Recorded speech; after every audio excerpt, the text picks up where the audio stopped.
కూర్చోనండి. ప్రార్థన చేసుకొని వాక్యాన్ని మనం విందాం.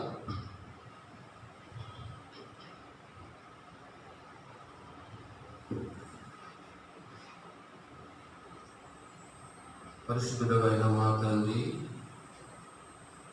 మహోన్నతుడైన మా దేవ,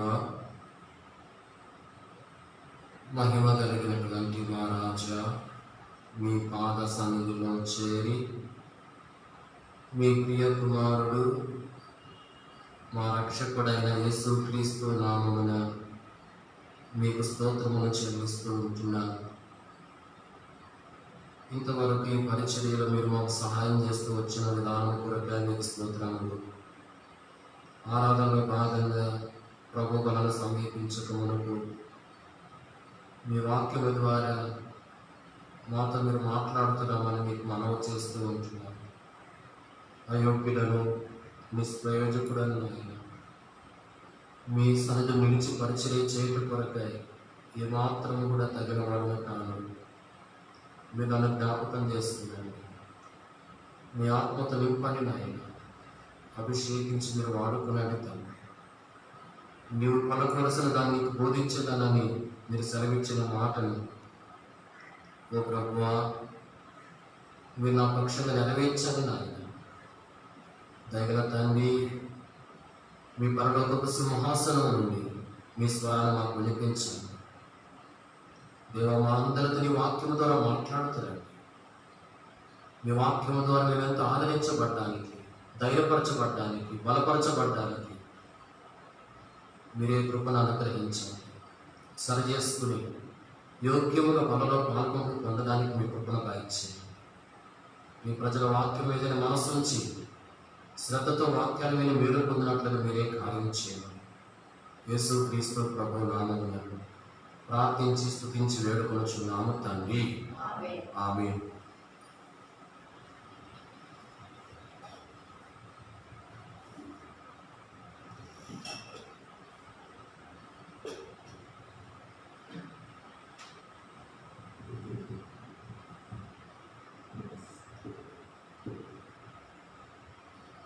ఈ సమయంలో దినవృత్తాంతములు మొదటి గ్రంథము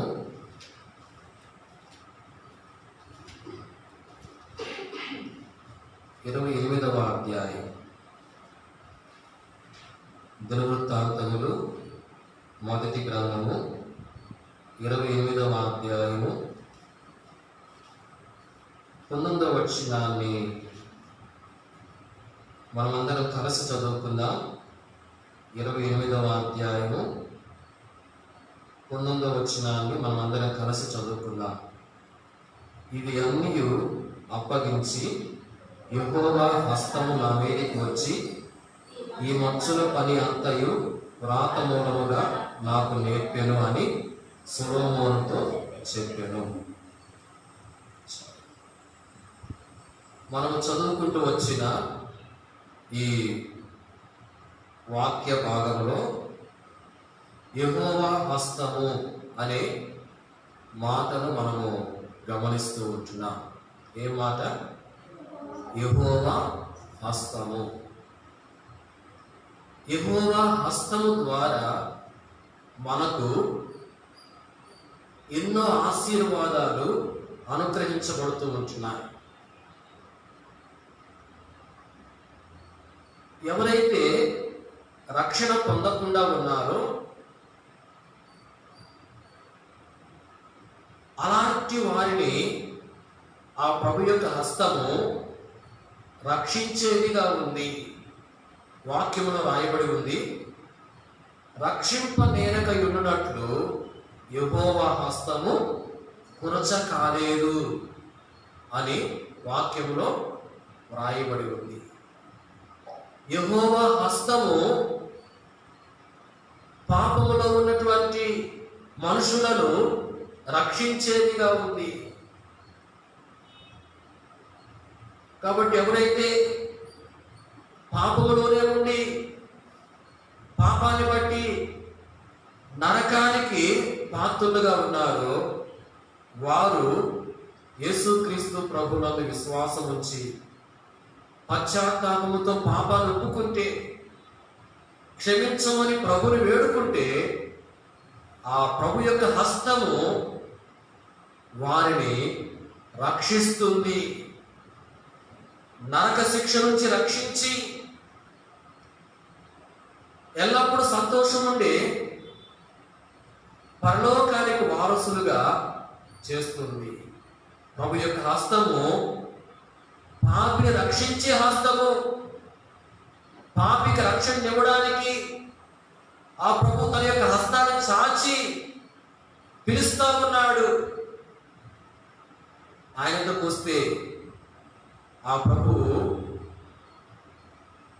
రక్షించేవాడుగా ఉంటా ఉన్నాడు. కాబట్టి ఎవరైతే ఇంకా రక్షణ పొందకుండా ఉన్నారో వారు ప్రభునందు విశ్వాసం ఉంచి ప్రభు ఇచ్చే రక్షణ పొందాలి అని వాక్యము తెలియపరుస్తూ ఉంది. రక్షణ పొందిన దేవుని ప్రజలంగా మనకు ప్రభు యొక్క హస్తము ద్వారా అనుగ్రహింపబడే ఆశీర్వాదాలు ఎన్నో ఉంటా ఉన్నాయి. ఈ సమయంలో ఆ ప్రభు యొక్క హస్తము ద్వారా మనకు అనుగ్రహింపబడే ఆశీర్వాదాలు ఏంటో పరిశుద్ధ గ్రంథంలో నుండి కొన్నింటిని మనం చూద్దాం. చూడండి, మొదటిగా ఈ వచనంలో మనం చూస్తా ఉంటున్నాం. దినవృత్తాంతములు మొదటి గ్రంథము 28వ అధ్యాయము 19వ వచనం. ఇవన్నీ అప్పగించి యెహోవా హస్తము నా మీదికి వచ్చి ఈ మచ్చుల పని అంతయు వ్రాత మూలముగా నాకు నేర్పెను అని సొలొమోనుతో చెప్పాను. దావీదు సొలొమోను యొక్క మాటలు చెప్తూ ఉన్నాడు. దావీదు ఏమంటున్నాడంటే, యెహోవా హస్తము నా మీదికి వచ్చి ఈ మచ్చుల పని అంతయు వ్రాత మూలంగా నాకు నేర్పెను అంటా ఉన్నాడు. మందిరం యొక్క నిర్మాణం యొక్క ఆ మచ్చు, ఆ పనంతా కూడా యెహోవా హస్తము దావీదు మీదకి వచ్చి వ్రాత మూలముగా దావీదు నాకు నేర్పినట్లుగా దావీదు ఇక్కడ సొలొమోనుతో చెప్తా ఉన్నాడు. యెహోవా హస్తము దావీదు మీదకి వచ్చి దావీదునకు నేర్పినట్లుగా మనము గమనిస్తూ ఉంటున్నాం. అంటే యెహోవా హస్తము నేర్పించేదిగా ఉంది. యెహోవా హస్తము మనకు నేర్పిస్తుంది. దావీదు అంటున్నాడు, యెహోవా హస్తము నా మీదకి వచ్చి నాకు నేర్పెను అని. పిల్లరా, ప్రభు యొక్క హస్తము ఆయన ప్రజలమైనటువంటి మనకు నేర్పించేదిగా ఉంది. మన జీవితంలో నేర్చుకోవలసినవి ఎన్నో ఉంటా ఉన్నాయి. ప్రభు యొక్క హస్తం మనకు నేర్పించేదిగా ఉంది. కాబట్టి మనము ప్రభువుని అడగాలి, ప్రభువా నీ హస్తము ద్వారా నేను నేర్చుకోవలసిన వాటిని నాకు నేర్పు అని. ప్రభువా నీ హస్తము ద్వారా నేను ఏమైతే నేర్చుకోవాలో వాటన్నిటినీ నాకు నేర్పు ప్రభువా అని ప్రభువుని మనం అడగాలి. ఆ విధంగా అడిగితే ప్రభు తన హస్తముతో మనకు ఏం చేస్తాడంటే నేర్పిస్తాడు. మనం నేర్చుకోవలసిన వాటిని మనకు నేర్పిస్తాడు. పిల్లారా, దావీదు దేవుడు అడుగుతా ఉన్నాడు. చూడండి, కీర్తన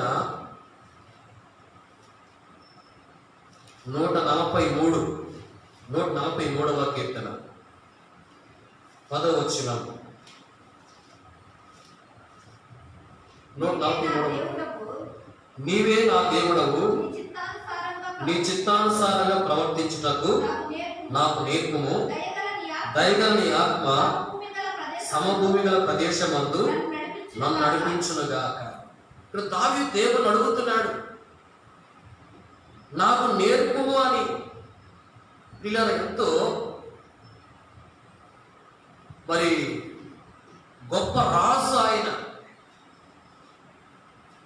గొప్ప రాజుగా ఉన్నటువంటి యొక్క దావీదు దేవుని యందు ఎంతో భక్తి కలిగి జీవిస్తూ వచ్చినటువంటి దావీదు దేవుణ్ణి ఏమడుగుతున్నాడంటే నాకు నేర్పు అని చెప్పి అడుగుతా ఉన్నాడు. నీవే నా దేవుడవు, నీ చిత్తానుసారంగా ప్రవర్తించుటకు నాకు నేర్పు అంటూ ఉన్నాడు. ఇలా మన జీవితంలో ఏమి నేర్చుకోవాలి అంటే దేవుని చిత్తానుసారంగా నడుచుకోవడం మనం నేర్చుకోవాలి. దావీదు దేవుడు అడుగుతున్నాడు, నీ చిత్తానుసారంగా ప్రవర్తించుటకు దేవుని అడుగుతున్నట్లుగా మనము గమనిస్తూ ఉంటున్నాం. ఇలా మన జీవితంలో మనము దేవుని చిత్తానుసారంగా ప్రవర్తించడం నేర్చుకోవాలి.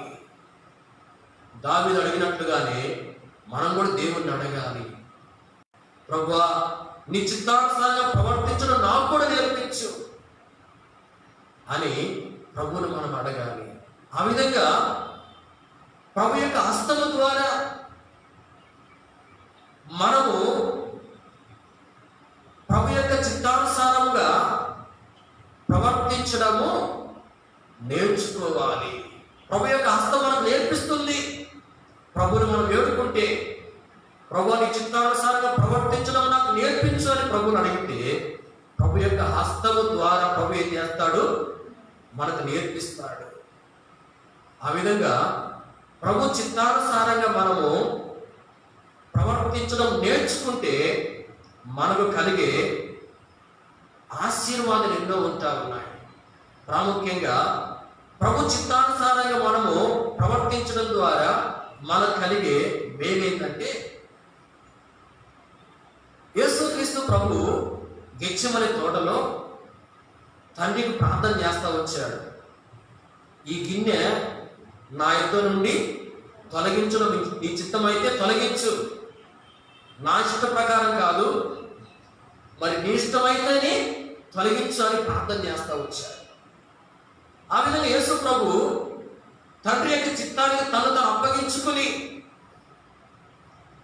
ప్రార్థన చేస్తా వచ్చినప్పుడు ఏం జరుగుతూ వచ్చింది అంటే, పరలోకము నుండి ఒక దూత ప్రభువులను కనబడి ప్రభువుని ఏం చేశాడు, బలపరుస్తూ వచ్చినట్లుగా లూకాసు వార్తలో రాయబడి ఉంది. గమనించండి, పరలోకము నుండి ఒక దూత ప్రభువులను కనబడి ప్రభువును బలపరుస్తూ వచ్చాడు. అంటే ఇక్కడ యేసుక్రీస్తు ప్రభు తండ్రి యొక్క చిత్తానికి తను అప్పగించుకున్నాడు గనుక యేసు ప్రభు ఏం చేయబడ్డాడు, బలపరచబడ్డాడు. మన జీవితంలో ఆత్మీయంగా మనం బలవంతులంగా చేయబడాలంటే, ఆత్మీయ జీవితంలో మనం బలం పొందాలంటే మనము దేవుని చిత్తానుసారముగా ప్రవర్తించే వారంగా ఉండాలి. దేవుని చిత్తానుసారంగా మనం ప్రవర్తించే వారంగా ఉన్నప్పుడే ప్రియులారా మనం ఆత్మీయ జీవితంలో బలవంతులుగా ఉంటాము. గమనించండి, మన జీవితంలో దేవుని చిత్తానుసారంగా ప్రవర్తించడం నేర్చుకోవాలి. దేవుని చిత్తానుసారంగా మనం ప్రవర్తిస్తే మనము ఆత్మీయంగా బలపరచబడతాము. ఆ విధంగా మన ఆత్మీయంగా బలపరచబడినప్పుడు, శత్రువు మన పైన దాడి చేసినప్పుడు శత్రువుని మనము జయించగలము. మన జీవితంలో దేవుడి చిత్తానుసారంగా ప్రవర్తించకపోతే ఆత్మీయంగా బలపరచబడలేము. ఆ విధంగా బలపరచబడకపోతే శత్రువు మన పైన దాడి చేసినప్పుడు ఆ శత్రువుడు ఏమాత్రం మనము జయించలేము. మన జీవితంలో శత్రువును జయించగలిగే బలాన్ని పొందుకోవాలంటే దేవుని చిత్తానుసారంగా మనము ప్రవర్తించాలి. దేవుని చిత్తానుసారంగా మనం ప్రవర్తించాలి అంటే దేవుని మనం అడగాలి, ప్రభువా నీ చిత్తానుసారంగా ప్రవర్తించడం నాకు నేర్పు అని ప్రభుని అడిగితే ప్రభు మనకి నేర్పుతాడు. దేవుని చిత్తానుసారంగా ప్రవర్తించడము మన చేత కాదు. మనం ఎంత ప్రయత్నించినా కూడా ఆయన చిత్తానుసారంగా మనము మన శక్తిని ఉపయోగించి మనం ప్రవర్తించలేము. దేవుని సహాయం చేతనే మనము దేవుని చిత్తానుసారంగా ప్రవర్తించగలము. కాబట్టి మనము దేవుని చిత్తానుసారంగా ప్రవర్తించడం నేర్చుకోవాలి. అలాగే ఇంకొక మాట చూడండి, తెస్సలోనికీయులకు రాసిన మొదటి పత్రిక 4వ అధ్యాయము 9వ వచనం. తెస్సలోనికీయులకు రాసిన మొదటి పత్రిక 4వ అధ్యాయం 9వ వచనం. సహోదర ప్రేమను గురించి మీకు రాయక్కర్లేదు, మీరు ఒకరినొకరు ప్రేమించుటకు దేవుని చేతనే నేర్పబడుతుంది. ఈ తెస్సలోనికీయులో ఉన్నటువంటి దేవుని ప్రజలు ఏ విధంగా ఉన్నారు అంటే ఒకరి ఎడల ఒకరు ప్రేమను చూపిస్తా ఉన్నారు. ఒకరి ఎడల ఒకరు ప్రేమను కనపరుస్తా ఉన్నారు. దేవుడే వారికి నేర్పించాడు. ఏం నేర్పించాడంటే ఒకరి ఎడల ఒకరు ప్రేమ చూపించడము నేర్పించాడు. పిల్లల మన జీవితంలో మనము ఇతరుల ఎడల ప్రేమ చూపించేది నేర్చుకోవాలి. దేవుడే మనకు నేర్పిస్తాడు. దేవుడు ఆ సంఘంలో ఉన్నటువంటి విశ్వాసులకు నేర్పించాడు, ప్రేమను చూపించడం నేర్పించాడు, ప్రేమను కనపరచడం నేర్పించాడు. కాబట్టి మన జీవితంలో ఒకరి ఎడల ఒకరము ప్రేమను చూపడం నేర్చుకోవాలి. ఒకరి ఎడల ఒకరం మనము ప్రేమను చూపడం నేర్చుకుని ఆ విధంగా మనము ప్రేమను చూపించే వారంగా ఉండాలి. పిల్లరా, ఒకరి ఎడల ఒకరు ప్రేమను చూపించడం అనేది ప్రభు యొక్క ఆజ్ఞ. ప్రభువు యోహాను సువార్తలో సెలవిస్తూ వచ్చాడు. చూడండి, యోహాను సువార్త 13వ అధ్యాయము 34వ వచనం. మీరు ఒకరినొకరు ప్రేమింపవలనని మీకు క్రొత్త ఆజ్ఞ ఇచ్చుచున్నాను, నేను మిమ్మల్ని ప్రేమించినట్టే మీరును ఒకరినొకరు ప్రేమింపవలెను. చూడండి, వచనంలో ప్రభు అంటున్నాడు, మీరు ఒకరినొకరు ప్రేమింపవలనని మీకు క్రొత్త ఆజ్ఞ ఇచ్చుచున్నాను. ప్రభు యొక్క ఆజ్ఞ ఏంటంటే మీరు ఒకరినొకరు ప్రేమించాలి. మీరు ఒకరి ఎడల ఒకరు ప్రేమ కలిగిన వారుగా ఉండాలి అని ప్రభు ఆజ్ఞ సెలవిచ్చాడు. ఆయన సెలవిచ్చిన ఆజ్ఞలకు విధేయత చూపిస్తే ఆయన ఏం చేస్తా ఉన్నాడంటే సంతోషించేవాడుగా ఉంటున్నాడు. ఇక్కడ ప్రభు ఏమని ఆజ్ఞయిస్తా ఉన్నాడంటే మీరు ఒకరి ఎడల ఒకరు ప్రేమను చూపించాలని ప్రభు ఆజ్ఞాపిస్తా ఉన్నాడు. ఈ ఆజ్ఞ మనకు లోబడి ఇతరుల ఎడల మనం ప్రేమను చూపించే వారుగా ఉంటే మనల్ని బట్టి ప్రభువు సంతోషిస్తాడు, మనల్ని బట్టి ప్రభు ఆనందిస్తాడు. ప్రియులారా, మనల్ని బట్టి ప్రభు ఆనందించాలంటే ప్రభు యొక్క ఆజ్ఞకు మనము లోబడాలి. ప్రభు యొక్క ఆజ్ఞ ఏంటంటే మనము ఇతరుల ఎడల ప్రేమను చూపించాలి. అదే ప్రభు యొక్క ఆజ్ఞ. అంటే మనం ఒకరి ఎడల ఒకరు ప్రేమను చూపించే వారంగా ఉండాలి. ఇలాగా ఒకరి ఎడల ఒకరు ప్రేమను చూపించడము ప్రభువు మనకు నేర్పించేవాడుగా ఉంటున్నాడు. తెస్సలోనికైలో ఉన్నటువంటి దేవుని ప్రజలు ఈ విధంగా ఒకరి ఎడల ఒకరు ప్రేమను చూపించడం నేర్చుకున్నారు. నేర్చుకుని ఆ రీతిగా దేవుని ఆజ్ఞలకు లోబడి వారు జీవిస్తూ ఉన్నారు కనుక వారిని బట్టి దేవుడు ఎంతో సంతోషిస్తూ ఉన్నాడు.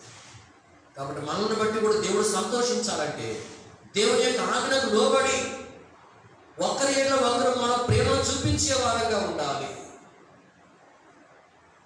ఆ రీతిగా మన జీవితంలో మనం ఉంటే మనల్ని బట్టి దేవుడు ఎంతో సంతోషించేవాడుగా ఉంటాడు. పిల్లరా, దేవుని యొక్క హస్తము మనకు నేర్పించేదిగా ఉంది. దేవుని యొక్క హస్తం మనకేం చేస్తుంది? నేర్పిస్తుంది.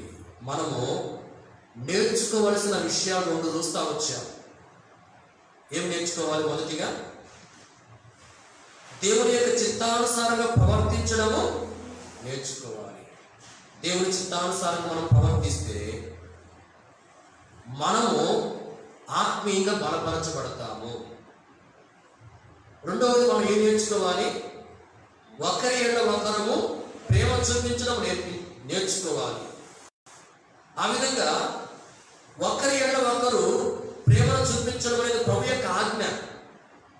ఆజ్ఞకు లోబడి మరి మన జీవితంలో ఒకరి ఎడల ఒకరు ప్రేమ చూపించుకునే వారంగా ఉంటే మనల్ని బట్టి ప్రభు ఎంతో సంతోషిస్తాడు.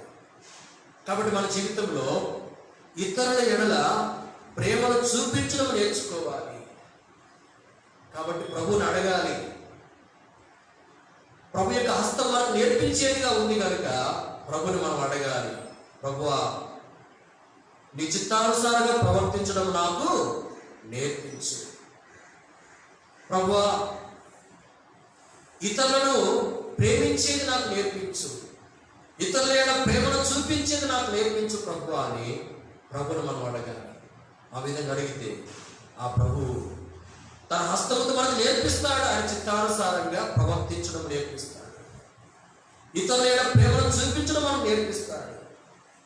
ఇలాగా మన జీవితంలో ఈ రెండు అనుభవాలు ఉన్నాయా? దేవుని యొక్క చిత్తానుసారంగా మనం ప్రవర్తించే వారంగా ఉన్నామా? ప్రభు యొక్క బలను మనం సమీపించక మునుపు మన జీవితాన్ని మనం పరిశీలన చేసుకోవాలి. ఇతరుల యొక్క ప్రేమను చూపించే వారంగా ఉన్నామా, లేకపోతే ద్వేషించే వారంగా ఉంటున్నామా? మన జీవితాన్ని మనం పరిశీలన చేసుకోవాలి. దేవుని యొక్క హస్తం మనకు నేర్పించేదిగా ఉంది. ప్రియులారా, మనము ఆయన చిత్తానుసారంగా ప్రవర్తించడం నేర్చుకోవాలి. ఇతరుల యొక్క ప్రేమను చూపించడం మనము నేర్చుకోవాలి. రెండవదిగా దేవుని యొక్క హస్తము ద్వారా మనకు కలిగే రెండవ మేలైతే మనం చూద్దాం. చూడండి, మొదటిగా మనం చూస్తా వచ్చాము, ఆ ప్రభు యొక్క హస్తం మనకు నేర్పించేదిగా ఉంది అనే విషయాన్ని మనం చూసాము. రెండవది, ప్రభు యొక్క హస్తము ద్వారా మనకు కలిగే మేలంటూ మనం చూద్దాం. కీర్తన 44వ కీర్తన 3వ వచనం. వారు తమ ఖడ్గము చేత దేశమును స్వాధీనపరచుకొనలేదు, వారి బాహువు వారికి జయమియ్యలేదు. నీవు వారిని కటాక్షించితివి గనుక నీ దక్షిణ హస్తమే, నీ బాహువే, నీ ముఖకాంతియే వారికి విజయము కలగజేసెను. చూడండి, వచనంలో నీ దక్షిణ హస్తమే, నీ బాహువే, నీ ముఖకాంతియే వారికి విజయము కలగజేసెననే మాట రాయబడి ఉంది. అంటే దేవుని యొక్క హస్తము వారికి విజయం కలగజేస్తా వచ్చినట్లుగా వాక్యంలో మనం చూస్తూ ఉంటున్నాం. అంటే దేవుని హస్తము విజయాన్నిచ్చేదిగా ఉంది. దేవుని యొక్క హస్తము నేర్పించేది మాత్రమే కాదు, దేవుని యొక్క హస్తము మనకు విజయాన్ని కలగజేసేదిగా ఉంది. దేవుని యొక్క హస్తము ద్వారా మనకు విజయం అనేది అనుగ్రహించబడుతుంది. కాబట్టి ఈ లోకంలో మనము విజయవంతులంగా సాగిపోవాలి. మనపై శత్రువు దాడి చేస్తూ ఉంటాడు. మనలను దేవునికి దూరం చేయడానికి, ఆత్మీయంగా మనల్ని నష్టపరచడానికి, దేవుడి యొక్క ఆశీర్వాదాలు పొందకుండా చేయడానికి శత్రువు సాతానుడు ఏం చేస్తూ ఉంటాడంటే ప్రయత్నిస్తూ ఉంటాడు. ఆ విధంగా తాను మనపై పోరాటం చేస్తూ ఉంటాడు. ఆ శత్రువుపై మనం విజయాన్ని పొందాలి. మనకు నష్టము కలిగించడానికి ప్రయత్నిస్తున్నటువంటి శత్రువు సాతానుపై మనం విజయాన్ని పొందాలి. మనకు దేవుని యొక్క ఆశీర్వాదాలను దూరం చేయడానికి ప్రయత్నిస్తున్నటువంటి ఆ యొక్క శత్రువు సాతాను పైన మన విజయాన్ని పొందాలి. ప్రియులారా, ఆ శత్రువు సాతాను పైన విజయం అనేది మనము ప్రభు యొక్క హస్తము ద్వారానే పొందగలము. ప్రభు యొక్క హస్తమే మనకి ఏం చేస్తుందంటే శత్రువు సాతాను పైన విజయాన్ని కలగజేస్తుంది. అయితే ప్రభు యొక్క హస్తము ద్వారా మనకు విజయం అనేది అనుగ్రహించబడాలంటే, ప్రభు యొక్క హస్తం మనకు విజయాన్ని కలగ చేయాలంటే మనము ఏ అనుభవాలు కలిగి ఉండాలి? చూడండి, దినవృత్తాంతములు 2వ గ్రంథంలో, దినవృత్తాంతములు 2వ గ్రంథము 20వ అధ్యాయము 27వ వచనం. ఈలాగున యెహోవా వారి శత్రువుల మీద వారికి జయం అనుగ్రహించి వారిని సంతోషపరిచెను. చాలు. చూడండి, వచనంలో యోధా వారికి దేవుడు వారి శత్రువుల పైన జయం అనుగ్రహించినట్లుగా మనం చూస్తూ ఉంటున్నాం. అంటే యోధా జనులకు, యోధా ప్రజలకు దేవుడు జయాన్ని అనుగ్రహించాడు.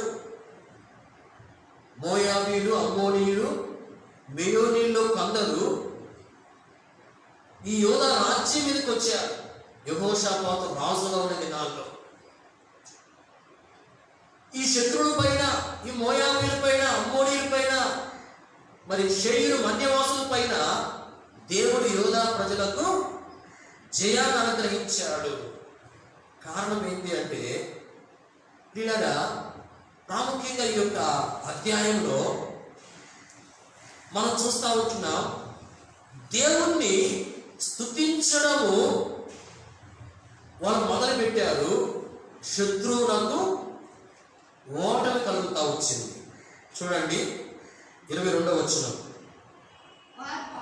వారు పాడుటకును స్తుతించుటకును మొదలు పెట్టగా యెహోవా యోధా వారి మీదకి వచ్చిన అమ్మోనీయుల మీదను, మోయాబీల మీదను, సేయీరు మన్యవాసుల మీదను మాటుగాండను పెట్టిన కనుక వారు హతులైరి. చూడండి, ఇక్కడ పాడుటకును స్తుతించుటకును మొదలు పెట్టగా, పిల్లలు వాళ్ళు ప్రభుని స్తుతిస్తూ ఉన్నారు. ప్రభుని స్తుతించడానికి కొంతమంది ఏర్పాటు చేయబడ్డారు. అక్కడ ప్రభుని స్తుతించడానికి కొంతమంది ఏర్పాటు చేయబడ్డారు. ప్రభుని స్తుతించడానికి ఎవరైతే ఏర్పాటు చేయబడ్డారో వారు స్తుతించడం మొదలు పెట్టారు. ప్రభుని స్తుతించడం మొదలు పెట్టగానే ఏం జరుగుతూ వచ్చిందంటే శత్రువులు ఏమైపోయారు? హతమైపోయారు.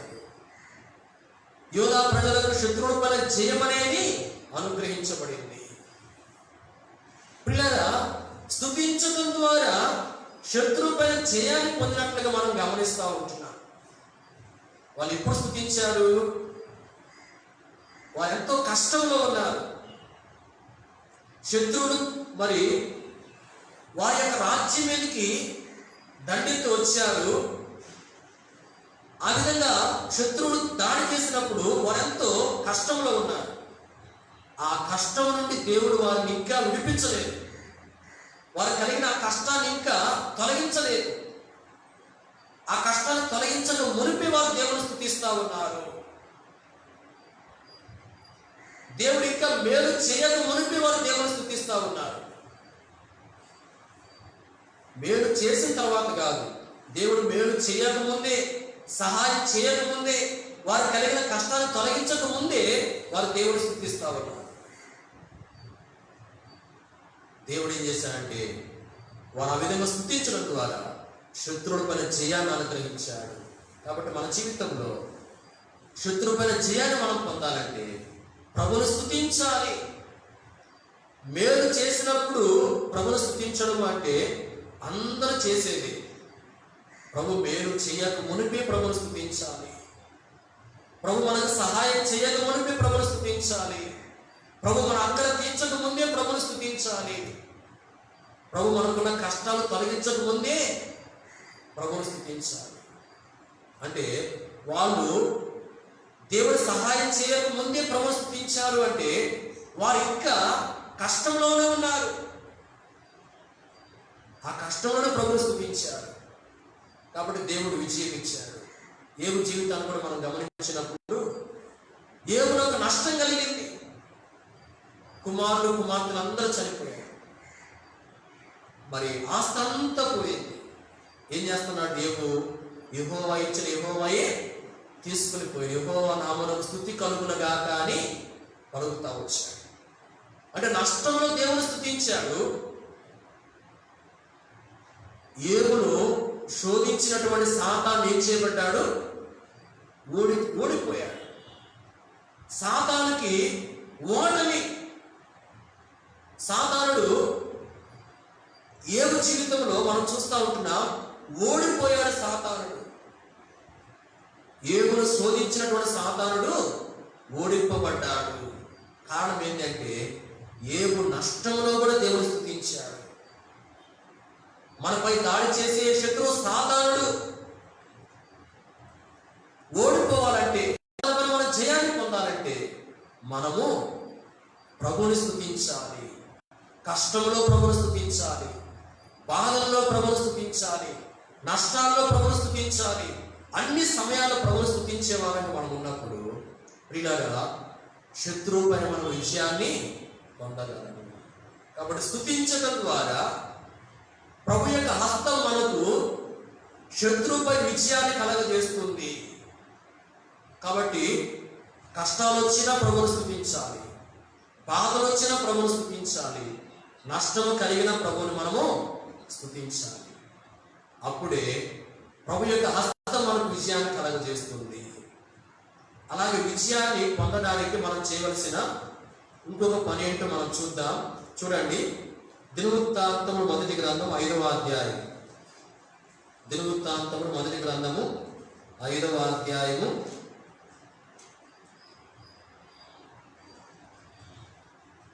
20-21 వచనాలు.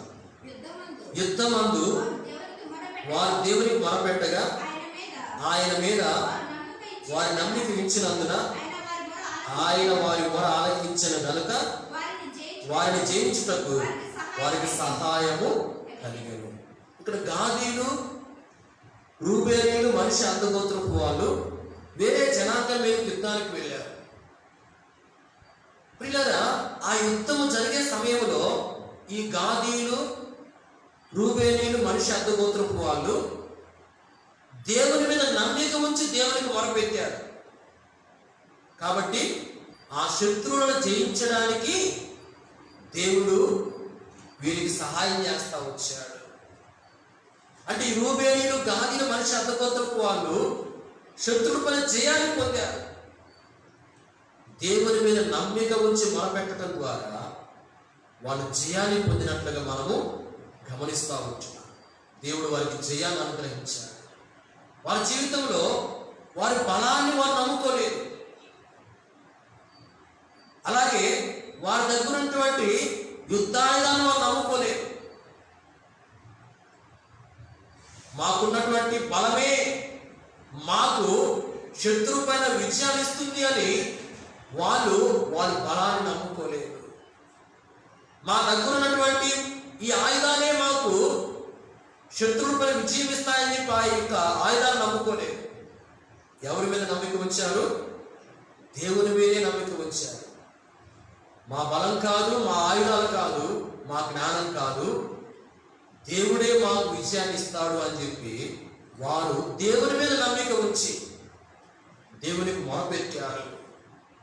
కాబట్టి దేవుడు ఏం చేశాడంటే ఆ శత్రువులను జయించడానికి సహాయం చేశాడు, శత్రువుల పైన జయాన్ని అనుగ్రహించాడు. కాబట్టి దేవుని మీద నమ్మిక ఉంచి దేవునికి మొరపెట్టినప్పుడు పిల్లల శత్రుపరమైన విజయాన్ని పొందగలము. కాబట్టి దేవుని యొక్క హస్తము విజయాన్ని కలగజేసేదిగా ఉంది. మనం విజయాన్ని పొందాలంటే ఈ రెండు అనుభవాలు మనలో ఉండాలి. ఒకటేంటంటే ప్రభువును స్తుతించే అనుభవము, అన్ని పరిస్థితుల్లో ప్రభువును స్తుతించాలి. రెండవది ప్రభు మీద నమ్మిక ఉంచి ప్రభువులకు మొరపెట్టే అనుభవము, అంటే ప్రభువును స్తుతించడము, ప్రభు సన్నిధిలో ప్రార్థన చేయడము. ఈ రెండు అనుభవాలు మనలో ఉంటే మనపై దాడి చేసే శత్రువు పైన మన విజయాన్ని పొందగలము. కాబట్టి మన జీవితంలో ప్రభు యొక్క హస్తం మనకు విజయాన్ని కలగ చేయాలంటే మనం ఈ రెండు అనుభవాలు కలిగిన వారంగా ఉండాలి. కాబట్టి ఈ సమయంలో ప్రభు యొక్క బలాన్ని సమీపించుకు మనకు ప్రభుని స్తుతించే విషయంలో మన స్థితి ఏ రీతిగా ఉంది, ప్రభు సన్నిధిలో ప్రార్థించే విషయంలో మన స్థితి ఏ రీతిగా ఉంది, ఒక్కసారి మన జీవితాన్ని మనం పరిశీలన చేసుకోవాలి. మనం ప్రభువును స్తుతించే అనుభవాన్ని కలిగి ఉన్నామా? సరైన విధానంలో ప్రభు సన్నిధిలో ప్రార్థించే అనుభవాలు కలిగి ఉన్నామా? ఇలాగా ఈ రెండు అనుభవాలు లేకపోవడం బట్టి మనము జయ జీవితాన్ని జీవించలేకపోతున్నాం, విజయవంతులుగా ఉండలేకపోతున్నాం. శత్రువు దాడి చేసినప్పుడు ఓడిపోయే వారంగా ఉంటున్నాం. కాబట్టి ప్రభు సన్నిధిలో ఒప్పుకొని, అయ్యా నిన్ను స్తుతించే విషయంలో తప్పిపోతున్నాను, నీ సన్నిధిలో ప్రార్థించే విషయంలో కూడా తప్పిపోతున్నాను ప్రభు, క్షమించాలి, ఒప్పుకొని సరి చేసుకోవాలని వాక్యం మనకు తెలియపరుస్తూ ఉంది. ఇంతవరకు ప్రభు యొక్క హస్తం ద్వారా కలిగే మేలు రెండు చూశాము. మొదటిది ప్రభు యొక్క హస్తం మనకు నేర్పించేదిగా ఉంది. రెండవది ప్రభు యొక్క హస్తము మనకు విజయాన్ని కలగజేసేదిగా ఉంది. చివరిగా మూడవదిగా ఇంకొక విషయాన్ని మనం చూద్దాం. చూడండి, పరిశుద్ధ గ్రంథంలో నుండి దినవృత్తాంతములు 2వ గ్రంథము 30వ అధ్యాయం. దినవృత్తాంతములు 2వ గ్రంథము 30వ అధ్యాయము 12వ వచనం. యెహోవా ఆజ్ఞను బట్టి రాజును అధిపతులను చేసిన నిర్ణయమును నెరవేర్చినట్లు యోధాలోని వారికి మనసు ఏకము చేయటకై దేవుని హస్తము వారికి తోడ్పడేను. చూడండి, ఇక్కడ దేవుని హస్తము తోడ్పడేను అనే మాటలు మనము గమనిస్తూ ఉంటున్నాం. యోధాలోని వారికి మనసు ఏకము చేయుటక దేవుని హస్తము వారికి తోడ్పడేను. అంటే దేవుని యొక్క హస్తము దేవుని ప్రజల యొక్క మనసు ఏం చేస్తుందంటే ఏకం చేయడానికి తోడ్పడుతుంది.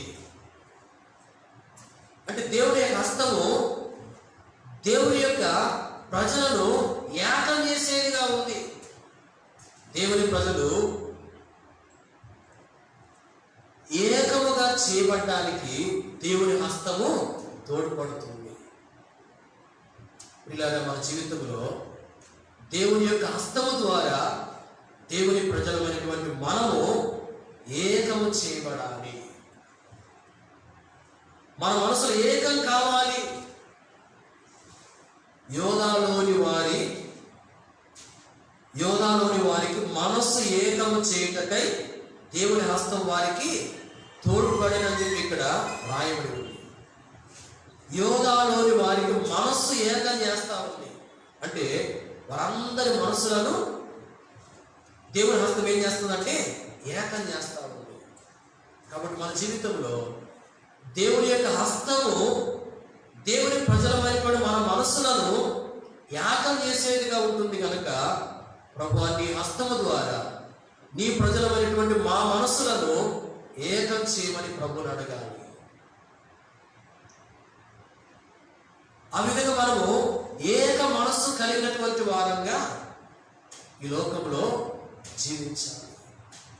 పిల్లగా ఏక మనస్సు మనం కలిగి ఉంటే, దేవుని హస్తము మన యొక్క మనస్సులను ఏకం చేసేదిగా ఉంది కనుక, ఆ విధంగా దేవుడి యొక్క హస్తము ద్వారా మనం ఏక మనసు కలిగిన వారంగా మనం ఈ లోకంలో సాగిపోతూ ఉండాలి. ఆ విధంగా ఏక మనసు మనం కలిగి ఉంటే మనకు ఎన్నో ఆశీర్వాదాలు ఉన్నాయి. చూడండి, పరిశుద్ధ గ్రంథంలో అపోస్తల కార్యములు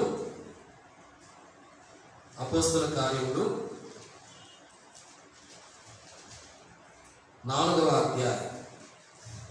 అపోస్తల కార్యము 4వ అధ్యాయము 23-24 వచనాలు.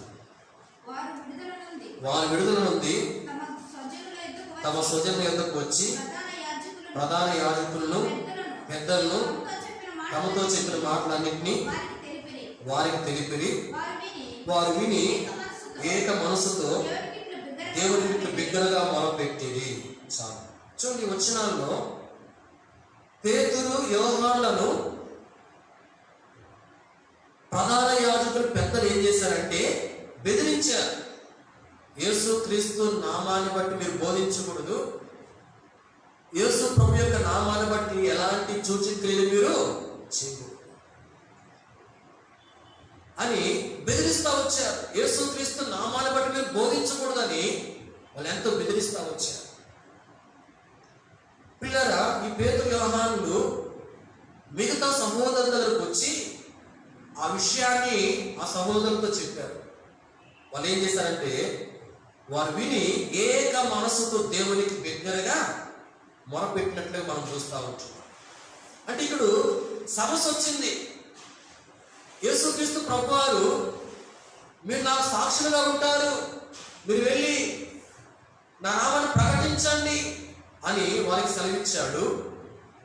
కాబట్టి వాళ్ళు వెళ్ళి ప్రకటిస్తూ ఉంటే ప్రకటించొద్దు అని ఈ ప్రధాన యాజకులు మరి పెద్దలు ఖండితంగా ఆజ్ఞాపిస్తూ ఉంటున్నారు, ఆటంకపరుస్తూ ఉన్నారు. ఈ విధంగా ప్రభు యొక్క పరిచర్య జరిగించబడకుండా, ప్రభు యొక్క పని జరిగించబడకుండా ఆటంకాలు కలుగుతూ వచ్చాయి. ఆటంకాలు కలిగినప్పుడు వీళ్ళు ఏం చేస్తూ ఉన్నారంటే, ఆ సమస్య వచ్చినప్పుడు ప్రభు యొక్క పని ఆగిపోయే పరిస్థితి అక్కడ ఏర్పడినప్పుడు వీళ్ళు ఏం చేస్తూ వచ్చారంటే, ఏక మనసుతో దేవునికి బిగ్గరగా మొరపెట్టారు. వాళ్ళందరూ ఏక మనసు దేవునికి మొరపెట్టారు. మొరపెట్టినప్పుడు ఏం జరిగిందంటే, పిల్లరా, వారు కూడి ఉన్నటువంటి స్థలము కంపించింది. వారు మరి పరిశుద్ధాత్మతో నింపబడ్డట్లుగా 31వ వచనంలో రాయబడి ఉంది. వారు పరిశుద్ధాత్మతో నింపబడి దేవుని యొక్క వాక్యాలు ధైర్యంగా బోధించారు. అంటే ఇప్పుడు సమస్య ఏమైందంటే తొలగించబడింది. ఆయన యొక్క నామాన్ని ప్రకటించొద్దని ప్రధాన యాజకులు పెద్దలు ఖండితంగా ఆజ్ఞాపించారు. అయితే వీళ్ళు ఏక మనసుతో దేవునికి మొరపెట్టడం ద్వారా మరి ఏం జరుగుతూ వచ్చిందంటే, వారు పరిశుద్ధాత్మతో నింపబడి ధైర్యంగా దేవుని యొక్క వాక్యాన్ని బోధించారు. అంటే కలిగిన సమస్య ఏక మనస్సుతో వాళ్ళు ప్రార్థన చేయడం ద్వారా తొలగించబడింది. ఇలాగా మన జీవితంలో ఎన్నో సమస్యలు వస్తూ ఉంటాయి. వ్యక్తిగతంగా సమస్యలు, అలాగే కుటుంబంలో సమస్యలు, ఈ విధంగా అనేకమైన సమస్యలు మనకు ఎదురవుతూ ఉంటాయి. ఈ సమస్యలు తొలగించబడాలి అంటే, ఈ సమస్యలు తొలగించబడాలంటే మనం ఏక మనసుతో దేవుని సన్నిధిలో ప్రార్థన చేయాలి. ఏక మనసుతో మనం ప్రార్థన చేస్తే కలిగిన సమస్యలన్నీ తొలగించబడతాయి. ఇప్పుడు శిష్యులకు సమస్య అనేది వచ్చింది. ఏక మనసుతో వాళ్ళు ప్రార్థన చేయడం ద్వారా ఆ సమస్య ఏమైంది? తొలగించబడింది. కాబట్టి వ్యక్తిగతంగా సమస్య వచ్చినా, కుటుంబంలో సమస్యలు ఉన్నా, అవి ఎలాంటి సమస్యలైనా కూడా ఏక మనసుతో మనం దేవుని సన్నిధిలో ప్రార్థన చేస్తే ఆ సమస్యలన్నీ ఏం చేయబడతాయంటే తొలగించబడతాయి. కాబట్టి దేవుని హస్తము మన మనస్సును ఏకం చేయడానికి తోడ్పడుతుంది. కాబట్టి దేవుని యొక్క హస్తం యొక్క సహాయం చేత మనము ఏక మనస్సు కలిగిన వారంగా మనము సాగిపోతూ ఉంటే మనకు కలిగే సమస్యలన్నిటి నుంచి మనం ఏం చేయబడతామంటే విడిపించబడతాము. మనకు కలిగే ప్రతి సమస్య నుంచి మనము తప్పించబడతాము. కాబట్టి మన జీవితంలో ఏక మనస్సు కలిగిన వారంగా ఉండాలి. దేవుని యొక్క హస్తము మరి మన మనస్సులో ఏకం చేసేదిగా ఉంటుంది. ఆయన యొక్క హస్తము సహాయం చేత ఏక మనస్సు కలిగిన వారంగా ప్రభు సన్నిధిలో మనం గడిపి మనకున్న సమస్యలన్నింటిలో నుంచి మనం విడుదల పొందాలనేది ప్రభు యొక్క ఉద్దేశము. కాబట్టి సమయంలో దేవుని హస్తము ద్వారా కలిగే మేండేట్ 3 చూస్తూ వచ్చారు. మొదటిగా దేవుని హస్తము నేర్పించేదిగా ఉంది. రెండవది దేవుని హస్తము విజయాన్ని కలగజేసేదిగా ఉంది. మూడవది దేవుని హస్తము దేవుని ప్రజల యొక్క మనసులను ఏకం చేయడానికి తోడ్పడేదిగా ఉంది. కాబట్టి దేవుని హస్తం ద్వారా అనుగ్రహించబడే ఈ ఆశీర్వాదాలన్నీ మనం పొంది ఆ విధంగా మనము మన యొక్క ఆత్మను కొనసాగించుకునే వారంగా ఉండాలి. ప్రభావితంగా మనకు సహాయం చేయగలగాక.